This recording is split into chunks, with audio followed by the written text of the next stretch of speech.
is not where it's supposed to be. It would be nice if you put it back. The Tibetans? Yeah. Ah, Tibetans. Yeah. I thought it was. Ah, it was from our group. No. Ah, yes, I see. I don't think you can expect. No. I thought it was from our group. Is something missing for you? No, Yeah, yesterday I was there, now I'm here. But we can move your table. Should we move your table for you?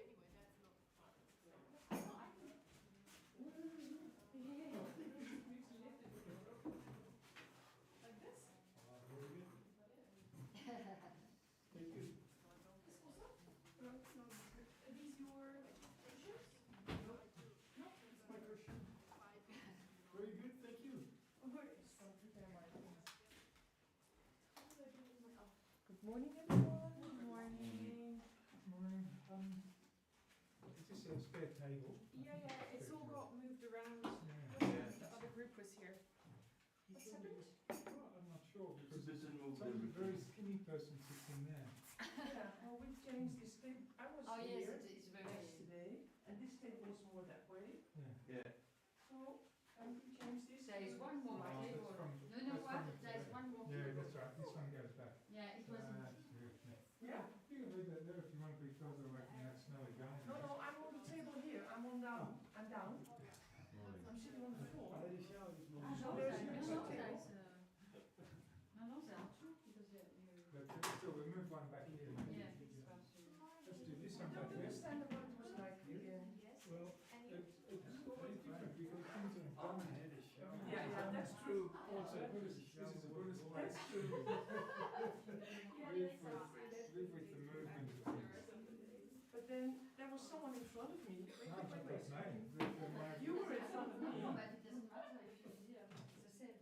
There are three, and you have more space. I can sit back there, but I just need my sloppies, that's all. I'm just attached to my sloppies. Even where? I know this. I'm getting confused. Where do you want to sit? Where do you? Oh yeah. Well, that's where I was sitting back. Yeah. then. So I want You to were sit sitting here, behind. and then I love to sit in the same place every day. Okay, so let's move this bit Not back that I'm in like. the middle, and then you don't have to smell that guy, because you can see. You move the big table over, I'll move the little table over. I'm not attached to it though. No, I'm hearing it. It's But more still. teachers always Okay, nice alright, to have people at the same place. You know, That's why I just get to move the ears a bit to let them pass, that's all. that's why. Oh, the packing glass is here in the morning. Yeah. All right. So they move everything out of the way, so. Oh, okay. Now I understand. Right. Okay. So, Now I'll sit a bit here. yeah, and then, yeah. Shall we get the, what did we do with the Yeah, rest? I know, one of those is- And you need one too. No, I'm happy with that, if you need one, I'm happy to sit on the mat. All right. There's no real difference. And Nina, Nina, oh yeah. remember? I thought you would like to sit. It's different. I didn't know Tibetan class in the morning, they change everything, so I was a bit confused about how things. But then it's Well, very, if yesterday, it's the I'm a bit confused Tibetan, regardless. the morning could be every morning. I know it's from the life of things. So- Well, You know, tomorrow I'll be in the Tibetan class, so I Yeah, can, sure. And these are your snobs? I can ask them what to No, start. these are shoes. And this is also from her, yeah, that's mine. Yeah, I thought, okay, they move here, I sit here. Right, So, right. Oh my God. Every morning this is like, okay. Would you rather this one, because I don't use it? it's 4 to No, 10. yeah. Have a couple or? What shall we do? Try different ones. I'm gonna try which one. Yeah. Oh, you want a pillow, really? Jawel, we zijn, het is Is that perfect. what Ja, up? lekker, What do heerlijk. we do with the old version? Op mijn achterwerk. And this is yours? The laptop? That's mine. Okay. What do we do with these? We put them on your desk, on your table, Okay. a big pile of them. And you can take them home. No, And Natalie, you were, and they could be your oh, you problem. were there, right? No, this lady. Una was here. People. Now, Una is here, 4 and minutes. Fiona. Fiona. And here is- Kate. what's it, Kay? Okay, right. Now I remember. I love that. You know, Yeah. this is, It is- yeah. No, but you know, tomorrow I'll be at the Tibetan class, Yeah. because someone told it's Tibetans that came here, Teacher but it's not, coming. it's it's Yeah, our, teaching. it's from us. En dan zitten we. Ah, did you? The other class is Monday.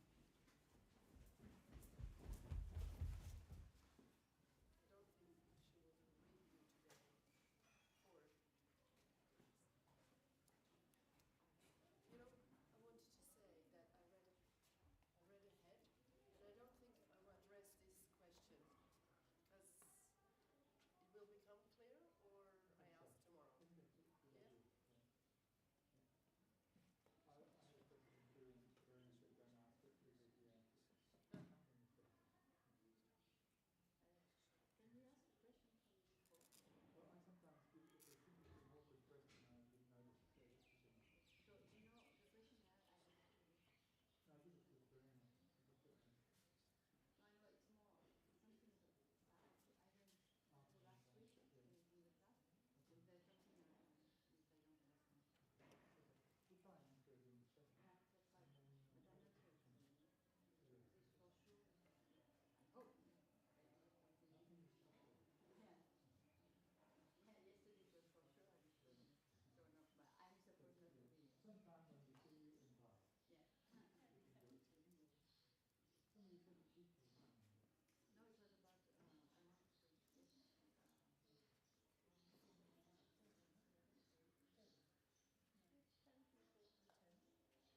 Sanje Chidan Sochi Chonam La Chanchu Padu Tanyi Japsuchi Dagi Chisochi Pesonam Chitola Benji Sanje Tuparsho Sanje Chidan Sochi Chonam La Chanchu Padu Tanyi Japsuchi Dagi chiso chipe sonam chitola penche sanje tuparsho sanje chidam sochi chonam chanchu padu tanyi japsuchi dagi chiso chipe sonam chitola penche sanje tuparsho Sem jem dam che deva dam deve chu dam dem bar chu chi dona dam dona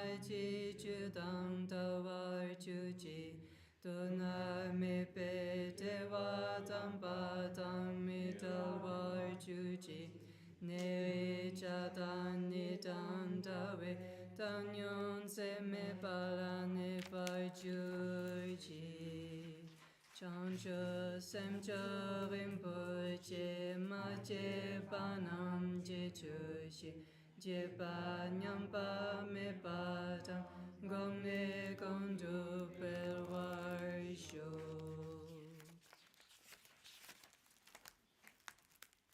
Page 33. Lama dangam bujitsin champe yang la chasalo gangi lo tini tinda nida namda apsave jinye dungren shishin sichi niki tukale bansin kanda si petana mari Muntum dugnai chiseve, dulso kunla puchi dartse, yemla duchu yang densum, tudai chedon yenmon yilum, leki chado dotsechin, mari munse donan yukum, chinye chitseradinam. Dene dachi sachi darsen yenten luzo yase tuvuku chuda chudan chunyi jende dalumunse champe yang ladu samling sepe chendo chunyi dan tuche lonton yampe tunayang natu dampa pepe dushuchim korde chukur tsope long chempa dime se shabla suvade semni lo tobar jinji long Rikton champai shunne chinapte gombe long ne pope de jetum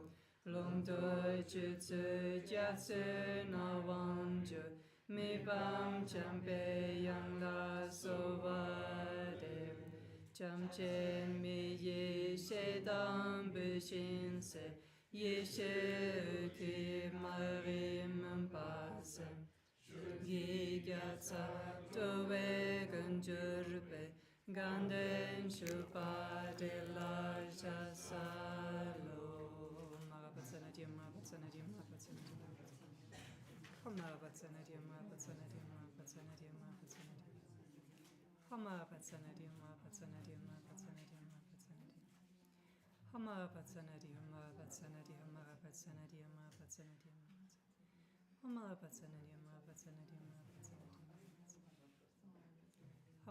Marabatsanadim Marabatsanadim Marabatsanadim Marabatsanadim Marabatsanadim Seden chichi chenna busechi dalu timma memparapsai topayi lode pope nang wat saldu so gang se tawa de bang chun se de wa dun haya gambo chamyang jin yin ni gemme bar yang tong har shum. To the one who sees and but is 3 times your by vis of Lord, the ocean for the very so good him to his kindness and magnified you to your feet with great respect of prostrate notified in this normalized peace all may with your compassion and blessed moment. Someone about our just set by God of Dodge and she's meet. She's sing of him and meet a genus of button office. I'll go to him to so against and inspired us. I pray to you, treasure of so long. I pray to you, just like the 600 and beauty and you have practiced in the forest and secret long-term hope effect of samsara and a man in state of time. Makaya, tremendous assistant ahead of you. The source of love and pleasure of women's own and enduring mission here. Skylight Yogina Vascan, Ching Milling by your feet, I pray. Compassionate emanation of the noble Lord of the universe and leading things. Yogan of the vast expanse, benefiting all you. Ching Megavuni to your way. Outwardly, Yoda Bodhisattva Shandidava. Inwardly, the Lord seated servant, sickly summoning. Ching Mechigamunka to your way. To the blessings of the youthful Manjushi and the union of awareness and emptiness, you release it, bring treasures, mass of the ocean treasure. To you, me, Paramacha Manjushi and person. Now, mind the direction of the thousand with all those who are students of the Buddha come here to the space of during Nama. Please come forth. In the language of the gods, Nagas, Sanders, humans, Maya, teach Dharma to each being whatever language they understand.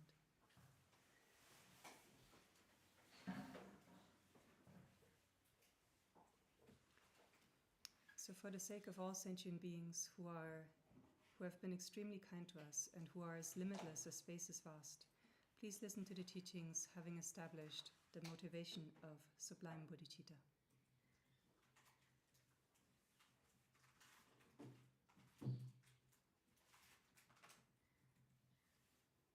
Good morning. Good morning. How are you today? Very good. Okay. Any questions about yesterday's teaching?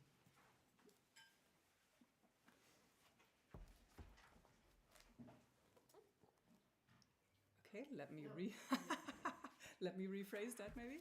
Do you have one? No. We had one, but I read ahead, so I think this will become clear. So you had a question, but then you read ahead and you think it's going to become clear. Walter, didn't that also happen to you? Kind of, possibly? Yeah, okay. kind of. All right, very good. I'm happy that you're reading ahead. It's wonderful.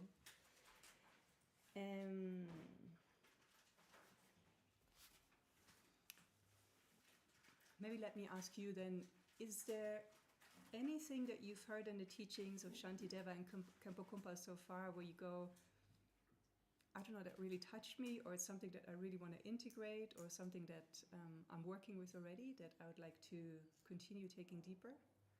Has anything like that come up for you already?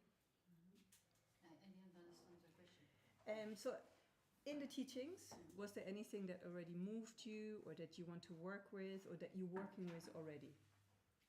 Anything like that? Speak, please. Irma, yes. Two things stand out for me. Two things, yeah? Yeah. One is the mantra of Patrul Rinpoche, may my mind be kind. The mantra of Padre Muche, may my mind be kind. Sorry, I have to repeat everything you're saying so Yes, that... sure. good, okay. Yeah. And the other thing was of yesterday, this verse about the darkness and lightning. Yesterday's verse of the darkness and the lightning, yeah. Yeah, so then when a kind virtue action comes into my mind, Yeah. just do it, jump to it, just do it right away. So I have this image of this lightning and the heart on top of it, and then do it. You know, yeah. So when the virtuous thought comes to do something, just to act on it straight away, like that lightning, and you have an image of a lightning with a heart on top for you. Love it. Yeah. Good to have something visual also. Actually, I was thinking, Nina, the video that you shared of the monks walking in is it in the United States, right? Yeah. To me, that was like, that's the flash of lightning in the dark of night, no? Actually, that's a thunderstorm in the dark of night. Lots of lightning happening, no? Really good example of it. I think for me also the Yeah. like we still have to, I think the whole text will aid in this, but just having, say if you're going past and there's, I don't know, a dog barking at you, or just having your first thought be, is it virtuous, is that the word? Virtue, kindness, bodhicitta. Yeah, So just in general. yeah. So walking down the long-term street, project. hearing a dog barking, long-term project, to have the first thought be kindness, compassion, bodhicitta, like that. Yeah, beautiful. I'm working with that one also, particularly at 3 in the morning. That's the challenge, right? He's the guy who like ring his gong when I do my practice. Yeah. I don't know, but like he ring it like it's like the fan on it, like 15 times in a row. Like, So when the never heard when the monks are called to prayer with the 15 gong hits, that happens in the middle of your practice, brings up something juicy to work with. Excellent. Maybe. So when we were taught how to do the call to practice, so you start hitting the gong very slowly, and then you start going faster and faster, right? And it's extremely uncomfortable to listen to, I find. Like, it makes you want to move. It makes you want to get up, which I think is the point of it. So if you're feeling the discomfort of it, wonderful. And then do something with it, right? Good. For me, it's the three fierce mantras. The 3 fierce mantras, yeah. Yes. Quite Especially special. one, yeah. Whatever has to happen, let it happen. Whatever has to happen, let it happen, yeah. Whatever the situation, it's fine. Whatever the situation, it's fine. And I really don't need anything. And I really don't need anything. It's, When you're practicing those fiercely, do it also kindly, right? Courageous, but kind. Good. And maybe just to check with, since Irma mentioned Patrum, which is instructions before the teaching of coming back to bodhicitta 3 times. Are you finding moments? I mean, we heard the dogs. I think that's a brilliant one. Did you have any other moments that you're taking as, hey, that's my reminder to come back to bodhicitta? Anything else creative you came up with? I think if you have people complaining about things. When you hear people complaining about Yeah. things, does that happen every morning? I hope not. Well, you know, it could be about the food or about Sure. this or that. It doesn't have to be anything Yeah. major. Yeah. Um, Nothing major, but okay, when you hear that. Or it could be, yeah, it could be related to something non-dharmic at all, which food is not very dharmic, but Yeah. something like the world or culture or this or that. People complaining about food, world, culture. Yes. Good one. Yeah, because it's so easy, right, to go along with that. And then to make a conscious choice to, Or even just start judging them or yeah, you can go into put them judgment. Yeah. into opposition or agreement, but Yeah. none of it really is virtuous in the medium. Beautiful. Right, in any term, really. So not to go into the opposition or the agreement, but to stay with the bodhicitta. Beautiful. Okay. Thank you. Okay, so we are studying the Bodhisattva Charyavatara by Shantideva with the commentary by Khenpo Kumpal called The Nectar of Manjushri Speech. It has 4 sections: the prologue, the preliminary topics of the commentary, an explanation of the treatise itself, and a conclusion, and where the explanation of the treatise itself, which has the title, and the explanation of the treatise thus named, where in the treatise thus named, which has the preambles and the main body. We're in the main body with its 4 parts. We're in the first, the generation of bodhicitta, where it has not arisen, which covers 3 chapters, right? And out of the 3, we're in the first, the excellence and benefits of bodhicitta, which is divided into the basis for bodhicitta and the benefits. And we are still within the benefits, and where we have the general, the specific, and then the greatness of a person who possesses bodhicitta. And so this morning we'll start off with the last section of the general benefits of bodhicitta. And this is the benefits of bodhicitta explained in other texts.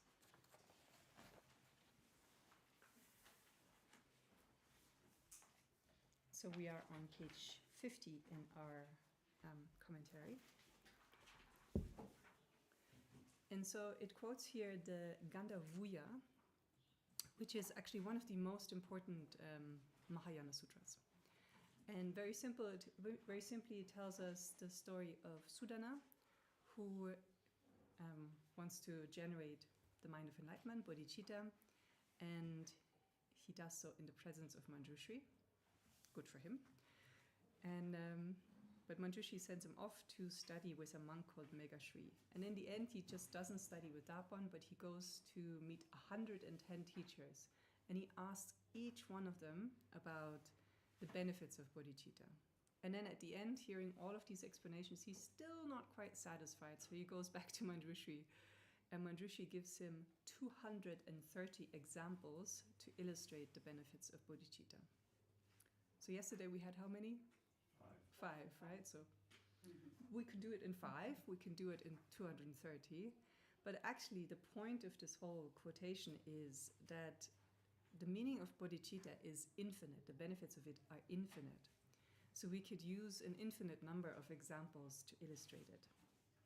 Like it says here, bodhicitta is like a seed because all the qualities of the Buddhas grow from it.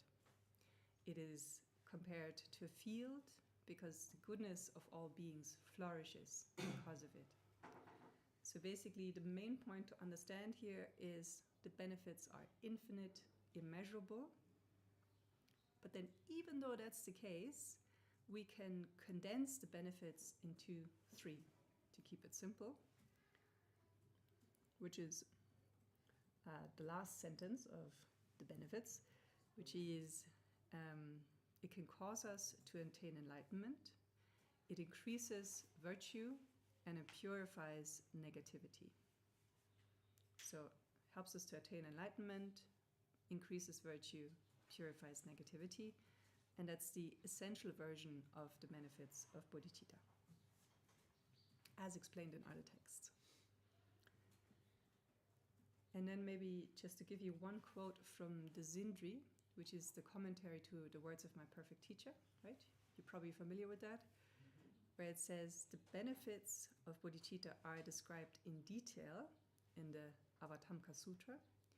Then you find a medium length of explanation in the first chapter of the Way of the Bodhisattva. And then briefly, you can summarize the benefits in this verse from Prayer to Maitreya, where it says, turning us from the road to the lower realms, it shows us the road to the higher realms and leads us to where there is no old age and death. To this bodhicitta in homage I bow. I really like that verse. But it's basically saying the same thing, right? Benefits. And actually, Tsiga Kontra Rinpoche, when he spoke about this particular section, he really emphasized again that we're not talking about some supernatural mind state when we praising bodhicitta here. It's something that we can all have, this kind of virtuous thinking, this kind of compassionate thinking. And this is what's being praised here. Okay, so that brings us to the specific benefits of bodhicitta. It says here in intention, but I think I'm going to use the word aspiration because that's what you're probably most familiar with. So the specific benefits of bodhicitta in aspiration and the specific benefits of bodhicitta in action. And this has 3 sections.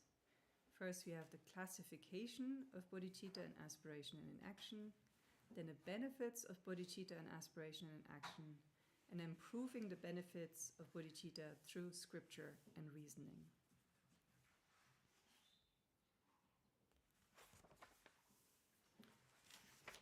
So just looking at the first sentence there, it says, since all the qualities of the Mahayana path and its result arise from cultivating a state of mind turned to supreme enlightenment, one must generate bodhicitta at the very beginning.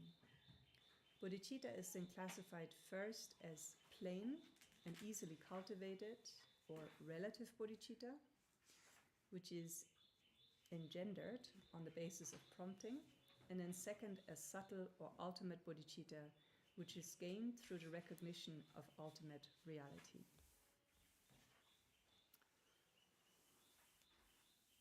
Hope that's kind of clear. So looking at this classification of bodhicitta in aspiration and in action, in terms of generating bodhicitta, how do we do that? So first of all, we generally visualize the Buddhas and Bodhisattvas in the space before us when we take the vow, the bodhisattva vow, right? Mm. So we visualize them, and then it's also said to be, it's good to be taking that vow in front of a representation of body, speech, and mind of the Buddha. So in this case, it would be good to go into the temple, right? Where there's statues, where there's pejas. So that's a good place to do it. And then it's also said to be good to be doing that in the presence of a spiritual friend. In that way, we take the bodhisattva vow. And taking the bodhisattva vow is said to be the cause of relative bodhicitta. Relative bodhicitta comes about through taking the vow. And then we have relative and absolute bodhicitta. Relative comes about through the vow, and the absolute is brought about through a meditation or through meditating on emptiness. So brought about through meditating on emptiness.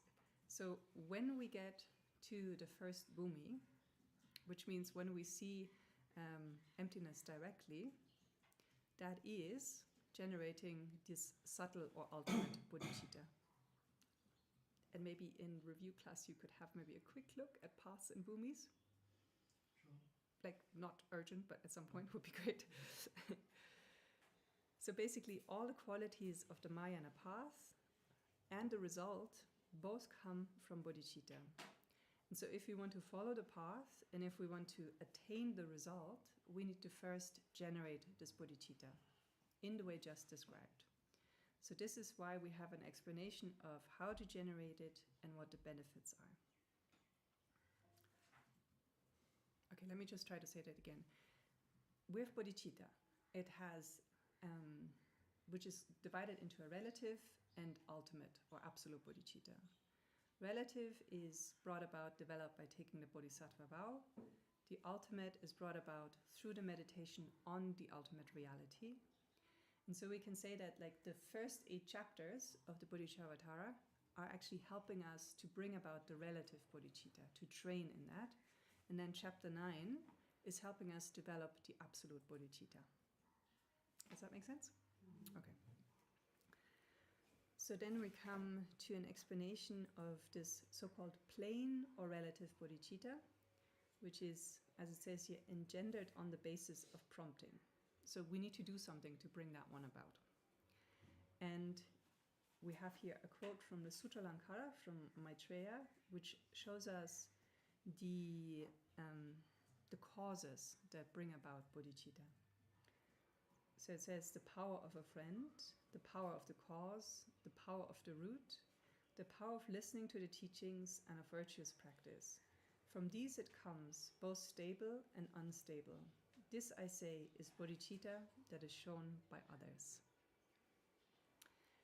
So the first one that's mentioned in this verse is the power of a friend. Meaning, bodhicitta can arise for us when we meet a virtuous spiritual friend. So I think we can understand that as meeting a teacher. It could also be just, I think, meeting Dharma friends that are inspiring to you. And so meeting somebody like that can make us want to follow their example, follow in their footsteps. And then wanting to follow in their footsteps, we maybe make an aspiration prayer to attain enlightenment for the sake of sentient beings. And there's a story here that in the past, 3 children met the Buddha, a Buddha, and 2 of his disciples. And when these 3 kids met the Buddha, one of them made the aspiration prayer that in my future life, may I be a Buddha. And the other 2 kids made the aspiration prayer, may we be like the 2 students of the Buddha. They were like inspired by what they saw, by that example. And then it said, because of that aspiration prayer, the 3 kids were actually reborn. One of them became Buddha Shakyamuni in a future life, and the other 2 became Shariputra and Moggallana, which were 2 of the kind of most important students of the Buddha, just because of the power of that aspiration. So this is one way of understanding the power of a friend. So you're meeting someone, you make these aspiration prayers, and then something happens in future lives. Or it can also be understood as bodhicitta being directly born in your mind stream because of the influence of your spiritual friends, because of the people that inspire you right now. They might be telling you stories. I have to think of Regu Togrim, which he really does that for me. I think of him and like, I'm inspired to generate bodhicitta.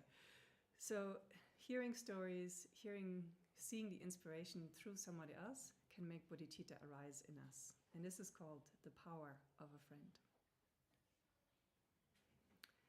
The second power is the power of the cause. So that means, power of the cause means in the past we may have accumulated a lot of merit in past lifetimes. And then, so in the past accumulated a lot of merit, and then in this life we have a natural inclination towards the Mahayana path. Like even as young children we already may be very compassionate, or we just have this kind of, we're drawn to these kinds of teachings or that kind of life. And so that happens through the power of the cause, which is the merit accumulated in former lifetimes. And that is said, it makes us awaken into the Mahayana family. And it's often the case, or it's said that, you know, when we've practiced like that in the past, it can be the case that something completely insignificant, like a really kind of minor thing, will trigger then compassion and bodhicitta in us in this lifetime. So that's the second, the power of the cause. Then third is the power of the root. The root is compassion for sentient beings. So if you think about how you establish your motivation of bodhicitta, what comes at the very beginning is always compassion. We can't have bodhicitta without first having compassion. We can have compassion without bodhicitta, but not bodhicitta without compassion. Compassion always needs to come first, right? So usually we focus, or we open our hearts to the suffering of sentient beings. We let that move us, right? That's compassion. And then out of that compassion, we develop that intention of bodhicitta. So this is called the power of the root, and the root is compassion. Fourth is described as the power of listening to the teachings, and the teachings refers to the profound Mahayana teachings, like for example the teachings on the Bodhicharyavatara. So we're in a good place for having that power. And then the last one is we need to accumulate merit through putting the teachings into practice, which is the power of virtuous practice. So meaning that if we practice wholesome actions, if we gather accumulation of merit through making offerings and so on, then bodhicitta will arise in our minds quite naturally, and it will be quite firm, quite stable. So these were, was it 5? I think I'm getting 5. Yeah. 5 powers, okay. So out of these 5, the first one is said to be unstable, and the other 4 are stable. So the reason for that is if our motivation of bodhicitta depends on being inspired by the teacher and being inspired by the teaching, it's unstable because that's not always there, right? The teacher is not always around. The teachings are not always there. So it's not a stable way of arousing that motivation. Whereas if we practice the others, which is like listening to the teachings, practicing to the teachings, having compassion, like that is going to be a much more stable way of generating bodhicitta. And then we might ask ourselves, well, do we need all 5? And the answer to that is, well, there's different scenarios, different situations, and it's not necessarily the case that you need all of them, but usually some kind of combination of them will do the job. So it could be that you already have lots of merit, and then you meet a spiritual friend, and it's done. Like you have bodhicitta. or it can happen by you just reading and really reflecting a lot. That can also make it happen. So there's no kind of one way of doing this. But somehow these powers, these causes are involved. Okay? So yeah, maybe examine that for yourself, what it is for you, or which combination of things it could be for you. So then, on page 53, the kind of first paragraph there, where it says, as for the defining characteristic of bodhicitta, like that one's important.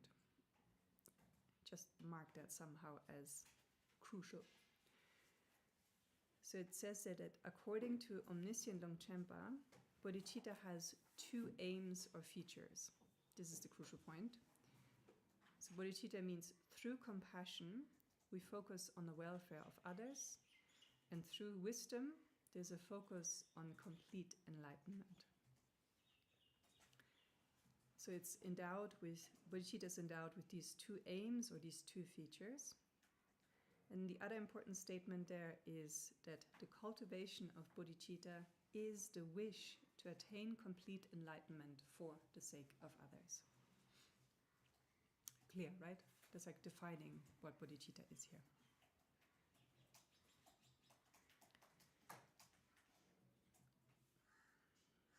Okay, so then we come to, in our subject it says next, right, the subtle or ultimate bodhicitta, which is gained through the recognition of ultimate reality.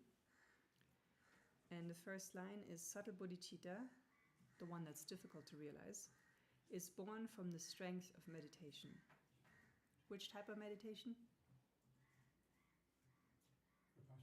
Vipassana, which means? Exactly, meditating, wisdom, meditating on emptiness. That's the meditation we're talking about here, right? And you got to be a little bit careful with the structure here, because that's actually the only thing that's being said about ultimate bodhicitta at this point. And then in the explanation, we're actually jumping back to relative bodhicitta. So don't let the heading confuse you, okay? It says ultimate, but after the sentence now, we're talking about relative. So verse 15, which is an important one for us, says, bodhicitta, the awakened mind, is known in brief to have two aspects. First, aspiring, bodhicitta and intention, then active bodhicitta, practical engagement. So bodhicitta can be classified or divided in lots of different ways.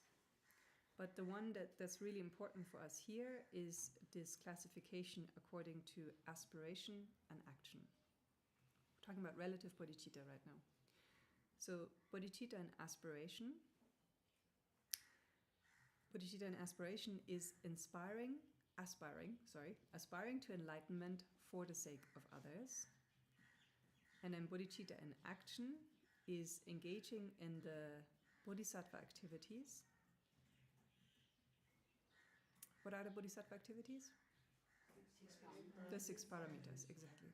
So bodhicitta in action means engaging with the practice of the 6 paramitas. And so aspiration and action are compared to wishing to go somewhere and then actually traveling to that destination. So aspiration is like you have to wish to go there. I aspire to attain enlightenment for the sake of beings. And then action is, I'm actually going to do something about this. I'm going to practice the 6 paramitas, which is actually traveling to that destination. And this we find in verse 16. As corresponding to the wish to go and then to setting out, the wise should understand respectively the difference that divides these two. And the wise is us. So we need to understand the difference between aspiration and action here.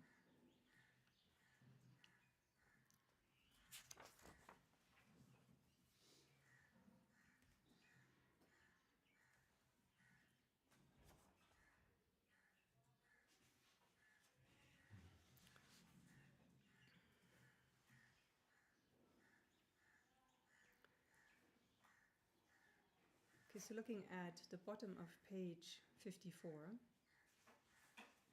after the quote, it says, in brief, therefore, and in accordance with the distinction between intention and practical engagement, when we say, I will free all mother sentient beings, infinite in number as the sky is vast, from all the sufferings and shortcomings of both samsara and nirvana, I will place them in a state of utterly perfect Buddhahood. When we're doing that, then we're fervently wishing that we will also reach the resultant level of Buddhahood. That is making the pledge, right?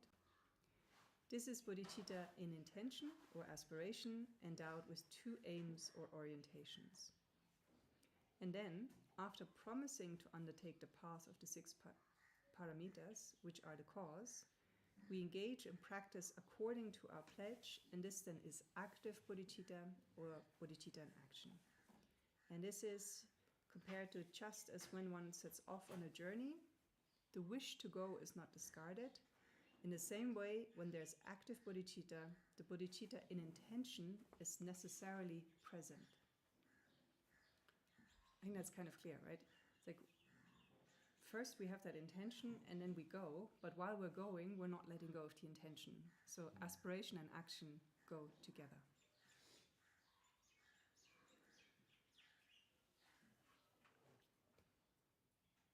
All right, forget about the book for a minute, I think. I think we need to make this a bit more practical. So, I think one of the key points that we're trying to learn here is, I think often people have an idea of bodhicitta as just kindness, tolerance, maybe some love, maybe some, social action, humanitarianism, something like that. And so if we think of bodhicitta as that, we're missing something, right? It's not the complete picture yet. Some relative bodhicitta in there, it's good, but it's not really bodhicitta yet. If it's just tolerance, if it's just kindness. Because we're missing that absolute bodhicitta. And so I think it's really important that we get this complete picture. It's both the relative and the ultimate. We need both of those for bodhicitta to be actually bodhicitta. And so ultimate bodhicitta was what?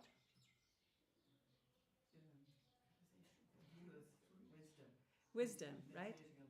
Yeah, understanding emptiness, understanding the nature of reality, right? So actually when we establish our motivation at the beginning of a practice, at the beginning of a teaching, we have that wish, may we bring all beings to the state of enlightenment, right? Essentially.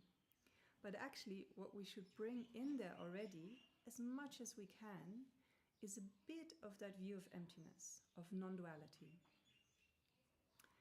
If we don't do that, and then we go out and start acting according to our intention, we're going to be probably quite disappointed very quickly. So, to explain what I mean by that is, Sansakyen Rinpoche, he likes to use quite extreme examples, I find, sometimes. And he uses the example of, imagine you're a therapist and you're trying to help a drug addict. But it so happens that this drug addict is in a particular situation where he will be continuing to be addicted for the next 4,000 lifetimes. Or 2,000. Well, a lot of lifetimes, basically. So as a bodhisattva, we should have that determination to be reborn 2,000, 4,000 times, whatever it takes to actually help that being. That's the kind of aspiration, that's the kind of determination a bodhisattva would have. That's the strength and the quality, he says, of relative bodhicitta. So how can a bodhisattva have that degree of compassion? How can they have this, huge determination? What's the basis of their kind of confidence, of I'm going for it for the next 2,000 lifetimes. I'm going to do this until I've helped that person. They can have that kind of determination, honestly, it feels a little bit like madness to me. They can have that kind of madness, right? Because they understand that the idea of drug addict, the idea of solution, the idea of being healed is nothing other than ideas. It's nothing other than the manifestation of our own minds. This is wisdom, by the way. Understanding that as much as possible. Understanding these ideas are not something external, something true, something out there. It's my mind. So, Zonsa Gyatso Rinpoche explains that, in our case, when we try to help people, we quite possibly have an idea of what that looks like. Isn't it? We have an idea of what healing from addiction looks like. How we want to help them, how they should behave probably, and what a success story would be, right? We have all of these ideas. And then when things don't go the way we think they should, what's going to happen? Disappointment, right? Frustration. And we might give up. So the more we can realize that it's very much connected with our own ideas that we are imputing onto the situation. Like our ideas of success, our ideas of help. The more we can see that, the more we're not going to get worn out by the situation, the more we're not going to get discouraged, and the more we'll actually be able to help. But again, this doesn't mean that, if things don't go the way we think they should when we're helping somebody, that we then say to ourselves, well, it's all empty, and then just drop it, That's also not the point. It's like understanding how our mind is involved, understanding the lack of reality of the situation, understanding the concepts that we bring into the situation, but then still we keep going. And how do we keep going? According to how Shantideva outlines the activities of a bodhisattva. That's how we practice, that's how we work. And we're going to see a lot of that still. So basically, we always need to bring the relative and the ultimate together as much as we can when we practice this, when we try to integrate that. And so then,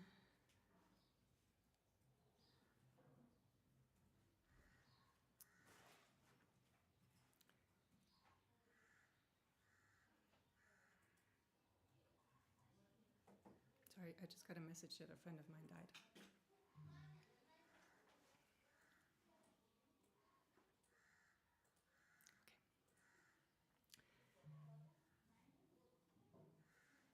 So the other important thing to realize here is that when we hear about bodhicitta in aspiration, bodhicitta in action, which is the two types of relative bodhicitta, and then the ultimate bodhicitta, is we might get the idea of that the aspiration is kind of the lowest, and then when we begin with the action, that's a little bit better, but then the highest would be the ultimate. That's what it can sound like, right? Actually, I think that's what it does sound like. And so Jigme Lingpa actually tells us that we really should not think about it in this way when it comes to our practice. Because for us as beginners, the situation is this: we cannot yet practice ultimate bodhicitta. I mean, most likely none of us are on the first bhumi right now, right? So we're not quite there yet. We can't do the ultimate.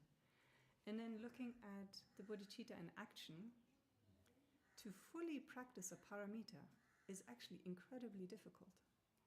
Like, you may remember stories of the Buddha in one of his previous lives giving away his body to a tigress, right? Like, being able to practice to that extent, not for us yet, right? So what are we left with? Bodhicitta and aspiration. And bodhicitta and aspiration is something that we can really, really do. Like, Dzongsa Khyentse encourages us to like think of things like, may I be a king? May I be a wealthy king? And then when we meet beggars in the streets, to just consider that we're like just offering so much money to each one of them because we are that wealthy king. We can have this aspiration to really, may all beings attain enlightenment. That's something that we can think of like all the time with everything that we do. And so he's really encouraging us to not look down on the bodhicitta of aspiration, because that's the one that's for us right now, actually. And he says we should even make the aspiration that may I be able to practice the bodhicitta in action. May I be able to practice the ultimate bodhicitta. So this kind of aspiration is the thing that we can do now, and it's the thing that will help us with the other two categories of bodhicitta. But then to understand that, we divide things in this way, but actually we're talking about one thing in the end. Just different aspects of it.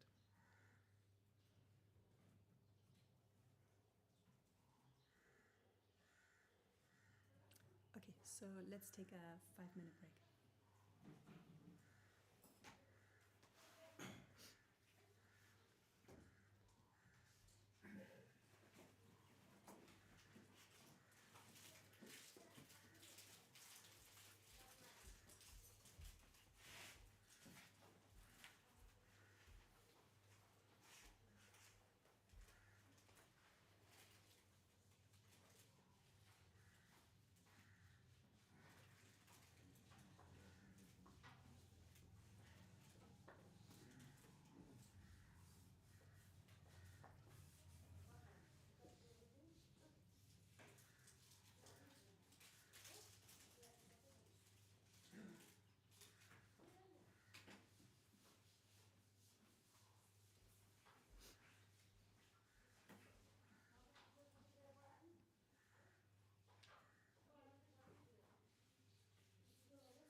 It was lying on the floor? Oh, we should investigate it for sure. Is it a papaya? Yeah. It looks like one. It's under the tree. We should put it in the window where it gets a bit of sun. Shall I put it on a table there? I don't know. Doesn't seem safe, really. No, definitely put it in the sun. Because whatever it is not ready yet.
Take your time, we're still missing one.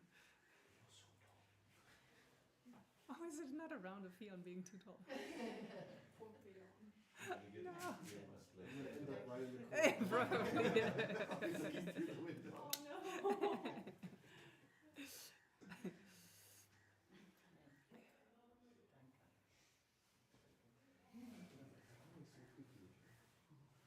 Maybe you guys should like Natalie and Fion should maybe trade, because if you're on the side, then I think we can. Yeah. Might be better. Hands would be feeling a bit too tall even for the table. Like, really, it's just, I think it's Periscope.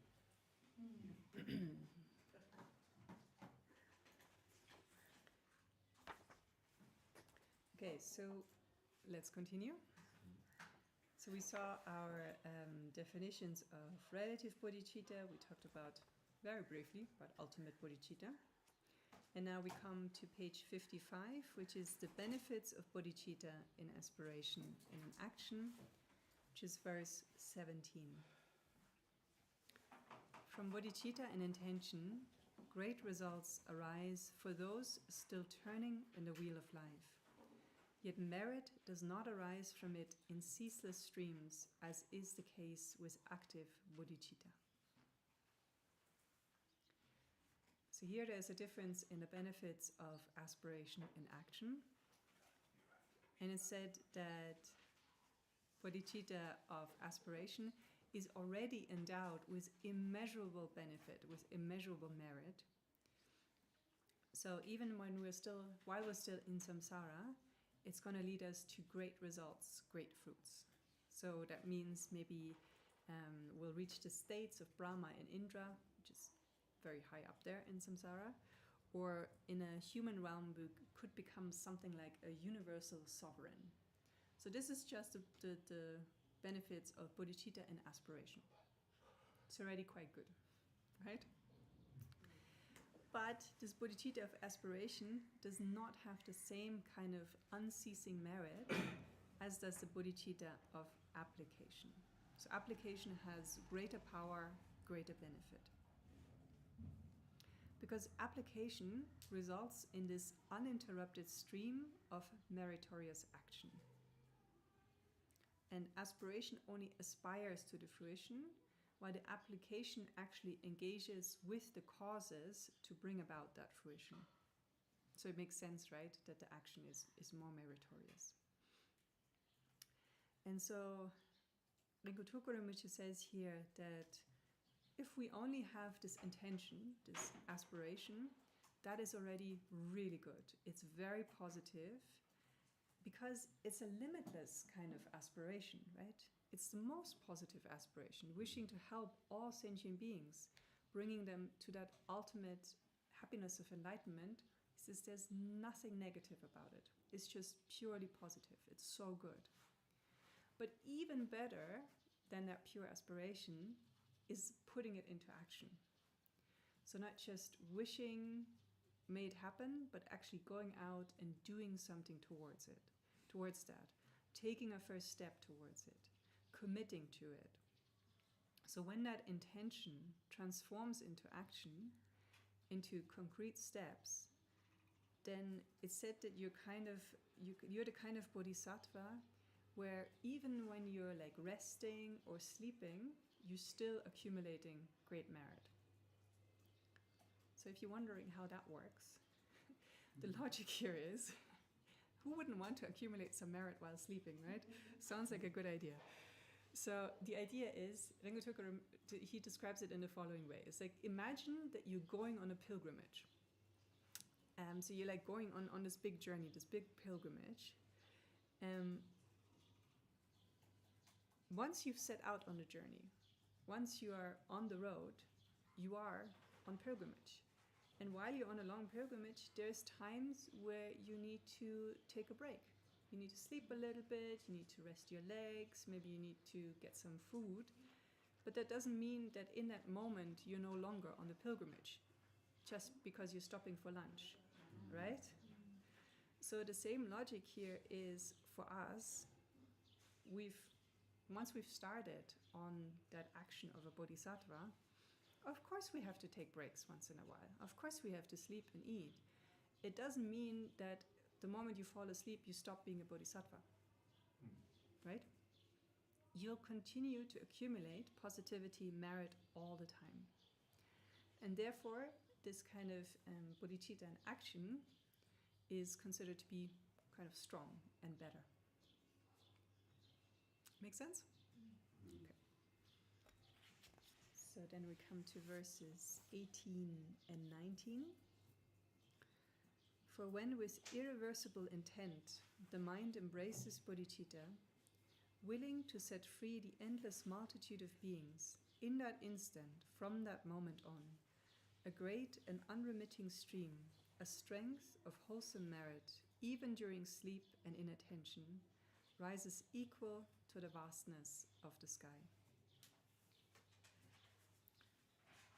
So when we start practicing this bodhicitta in action, when we keep going with it, when we have this intention to not turn away from our practice of the 6 paramitas, we really wish to liberate the infinity of beings from the suffering of existence, bring them to peace, bring them to enlightenment. From that moment on, our merit is just going to keep increasing further and further until it becomes inexhaustible. And then it's like even when we sleep, even when we're playing, even when we're a little bit distracted, it still continues. It becomes immeasurable as space itself. That's like the good news. And the less good news, the bad news is that on the other hand, if we've taken the vow to practice bodhicitta in action and then neglect some small, sporadic practice of generosity or the other paramitas, there's no increase of merit, but it's actually a downfall, and it means that we failed to practice virtue. But then we shouldn't freak out, right? Because what's the solution to that? More virtue. More virtue, yes, that's one way. And take the vow again, excellent. And one more? Confess. Exactly, brilliant. That's why we have confession, which is coming up in the next chapter anyway. So this is all still relative bodhicitta. We're still within relative bodhicitta. We're talking about aspiration and action. Yeah. So active bodhicitta is still very much relative. Yes, still relative bodhicitta. Until you bring in the ultimate. Until it's not. Until it's not. Sorry. It's kind of obvious. All right, so then we move on to proving the benefits of bodhicitta through scripture and reasoning. Then we start with the scripture and verse 20. Verse 20, this the Tathagata in the sutra Subahu requested, said with recent argument for those inclined to lesser paths. So in the sutra requested by the Bodhisattva Subahu, in the sutra, the Buddha gives 4 reasons to prove the benefits of bodhicitta. First reason is to think of the number of beings who are the object of our concern. So number of beings, first. Then second, the amount of suffering that is being dispelled. Amount of suffering. Third is the qualities of Buddhahood to be gained. Qualities of Buddhahood. Fourth is the span of many ages required. So the duration, I guess, length of time. And it said all of these 4 are beyond measure, immeasurable. And so because these four are immeasurable, when we then take a vow to practice bodhicitta in action, and when we not just take the vow but maintain that practice, the benefit is equally said to be immeasurable. Makes sense, right? Okay, maybe just to say at this point, we might start debating at some point in the course of our studies. And in debate, there's kind of three, to show us three ways of showing whether something is true or not. So one is through direct perception. I shouldn't use the word true. Correct. Right. So one is if we can directly perceive it through our eyes, through our ears, we can know it's there. We can say something about it, right? Then we can use inference to prove something. Inference meaning the traditional example, we see smoke rising behind a mountain, and we can infer that there is a fire. So inference is another way of proving something. And the third is proving something through scripture.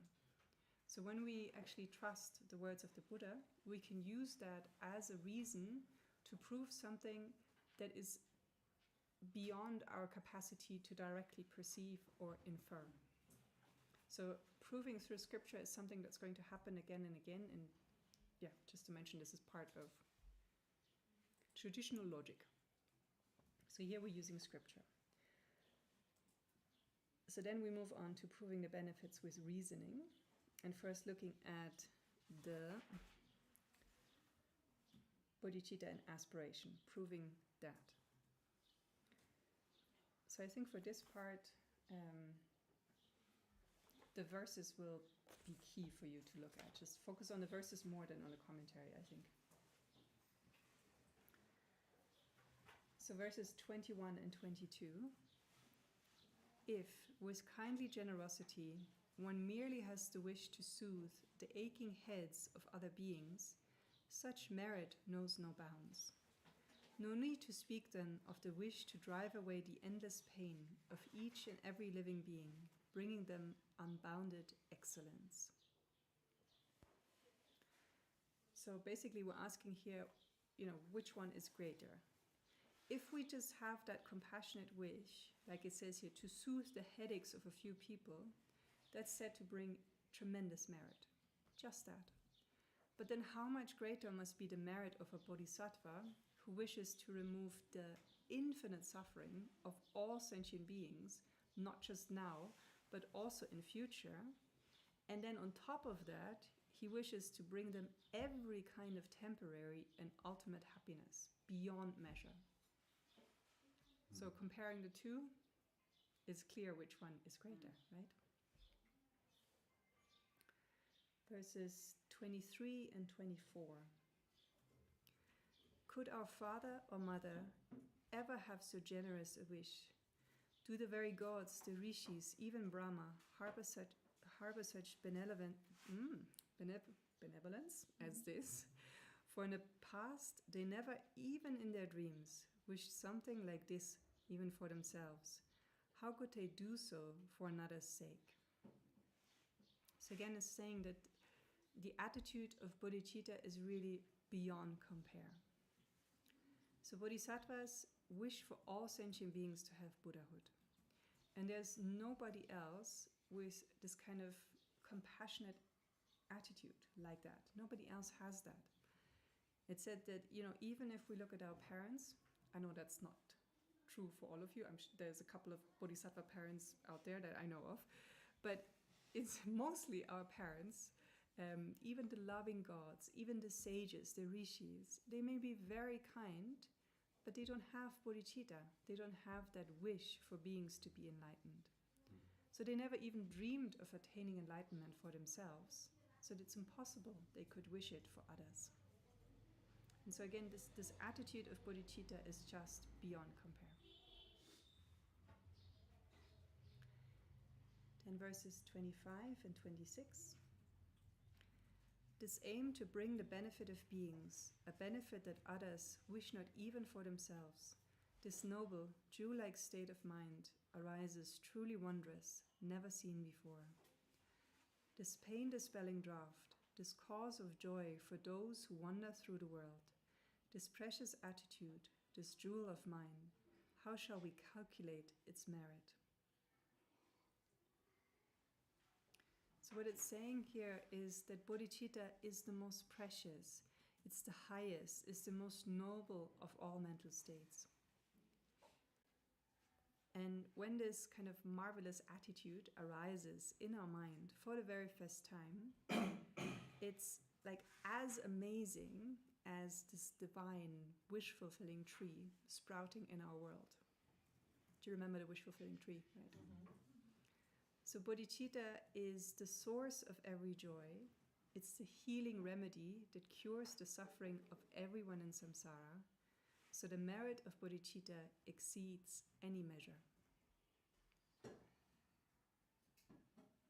So it's just the most precious, it's the highest, it's the most noble. So then we move on with verse 27 to prove with reasoning the benefits of bodhicitta in action. If the simple thought to be of help to others exceeds in worth the worship of the Buddhas, what need is there to speak of actual deeds that bring about the weal and benefit of beings? So again, this verse is basically saying that action is more valuable. So Buddha taught that the loving wish to benefit others is more valuable than worshipping and making countless offerings to 1,000,000 Buddhas. If that's true, we don't even need to mention how superior the actual actions then are, like the 6 paramitas. If they're done in order to bring about the enlightenment of all beings, they're just invaluable.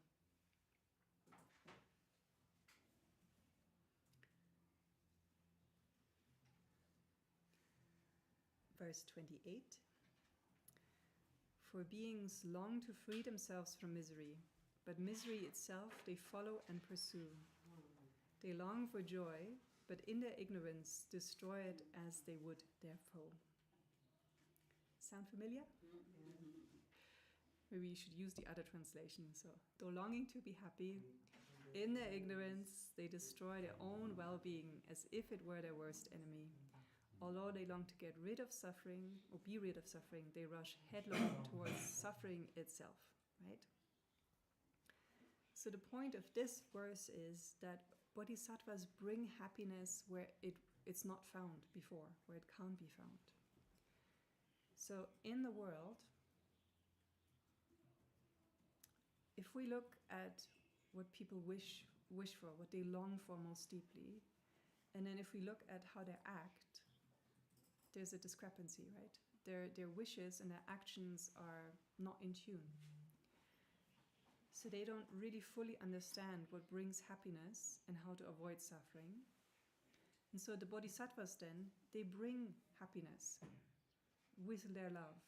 They remove suffering through their compassion. And with wisdom, they remove that ignorance, and they specifically remove the ignorance of the karmic principle of cause and effect. So the bodhisattvas basically show beings what to do and what not to do, how to actually bring about happiness and how to remove suffering. So they remove the ignorance of karma, basically. So verse 28 shows us what people wish for and how they act not in tune. And so the bodhisattvas are the ones that are remedying that situation. Bring happiness with their love, remove suffering through compassion, and with their wisdom remove the ignorance that doesn't understand the law of cause and effect. And then Shantideva asks, like, looking at that, looking at what they're doing, what virtue is as powerful as this? What friend could be as helpful as a bodhisattva? What merit can compare to bodhicitta? That's what Shantideva is asking or saying, and this is in verses 29 and 30. But those who fill with bliss all beings destitute of joy, who cut all pain and suffering away, from those weighed down with misery, who drive away the darkness of their ignorance. What virtue could be matched with theirs? What friend could be compared to them? What merit is there similar to this? So, what virtue could be matched with theirs? What friend could be compared to a bodhisattva? What merit is there similar to what they're doing? And so this was proving the reasoning of the benefits of bodhicitta in action. And so to get back to the crucial point, why are we reflecting on the benefits of bodhicitta? Why are we trying to prove the benefits of bodhicitta in all sorts of ways, right? What Khenpo Kumpal explains to us is when we're reflecting on the benefits of bodhicitta in this way, hopefully we'll get to that point of no matter what happens, I must give rise to that bodhicitta. I just have to do that. That's the point that we're trying to get to. Like really this conviction, this certainty, that's the thing to do. And then we will have this yearning, really this deep wish that may it arise where it has not arisen. May it strengthen where it has already arisen, and may it never decline. So we need to really develop this interest, this deep longing for bodhicitta, and it needs to be so great, this longing, that nothing can prevent it from actually arising. So we need to be like hungry and thirsty people, craving for food and water. In the same way, we need to be craving for bodhicitta. This should be the result of our reflection on the benefits of bodhicitta.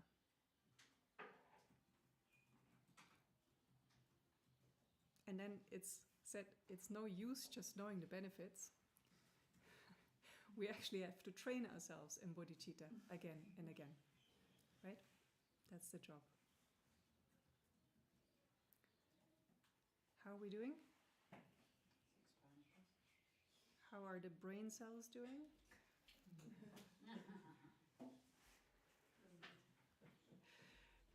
Okay, I'm going to switch devices. I think maybe let's just... Irma, you're done? Yeah, well, it's going fast. It's going fast. I try to keep up with notes, but I shouldn't maybe. I just have to rearrange how I... Yeah, this one, I mean, yes, I'm going fast. Particularly in this section, because there's a lot of like very old stories that you can also just read in the words of my perfect teacher. There's elaborate versions, then there's shorter versions here. But I'm really trying to give you like the key point, like the main thing that it's saying.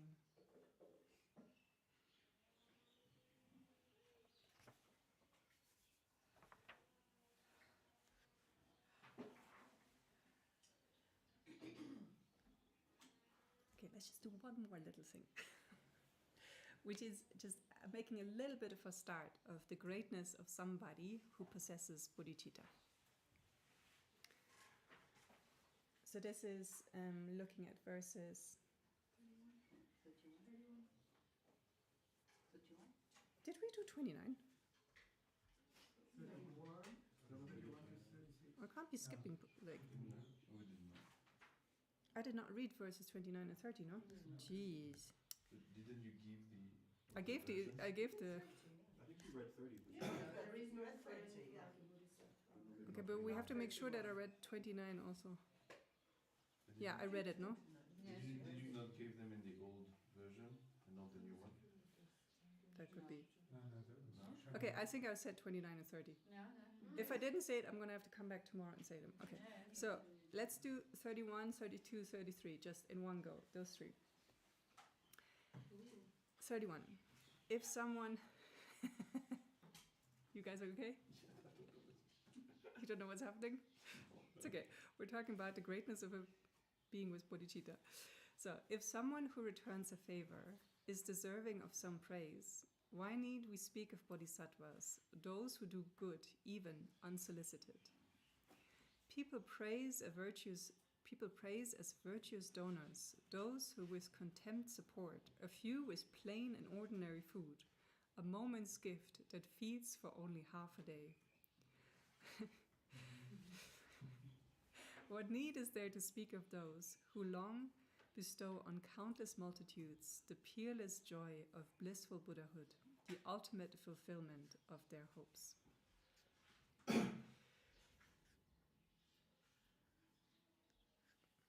So, bodhisattvas are most worthy of our praise, is the main message here.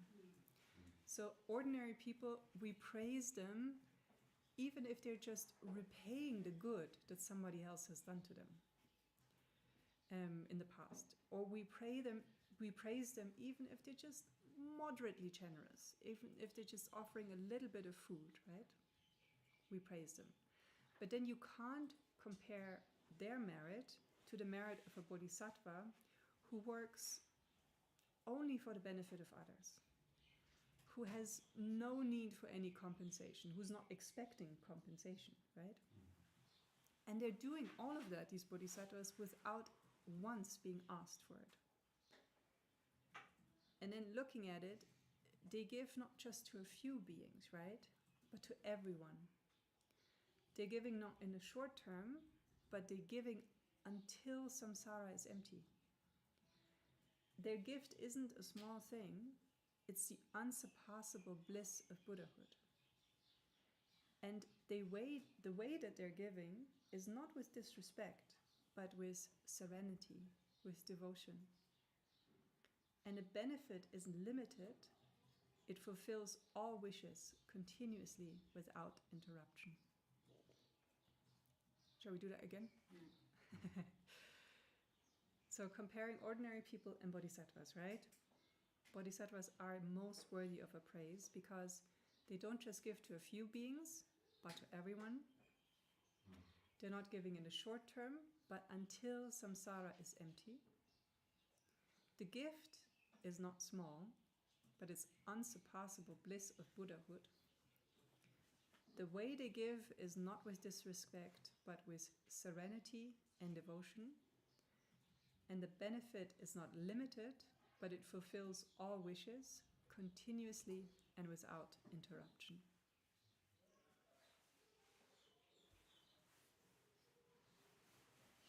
Okay, are we starting to feel a little bit inspired by this whole bodhisattva idea? Good. I think then we have mission accomplished for today.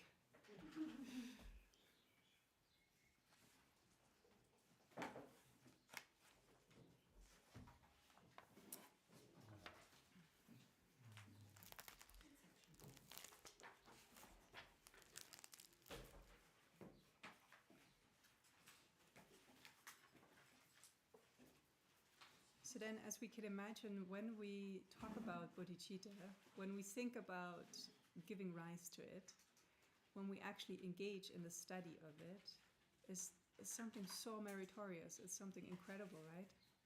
And just to make sure that that merit is not lost, that it really multiplies and benefits endlessly, as it was just being described, we dedicate the merit of our actions. And then never forgetting the ultimate level of what we're doing here, right? At the end of our dedication, we just rest for a moment with this understanding that we've been talking about, that we who are dedicating, the ones that we're dedicating to, and the act itself are not inherently existing. Right? Sonam diye tamche sipanye tamne nipe tanam bamche shin. Gegana chi balong to baye sipet sole toa doarsho. Jamba bawe chita kemba dam kundu sambur deyam deshinte. Deda kunji jesu dalochin. Gewa dita dam che rabduno. Dusum shepe jawa dam che chin. Nova gamna chatuna pati. Dagi gewet sawal di kungang sambo chichi rabdun no wachi manlam yapo di da chugi so taye jawa kunna pechishin kundu sambo jembe shubdute nenso ne namalu tongwar sho.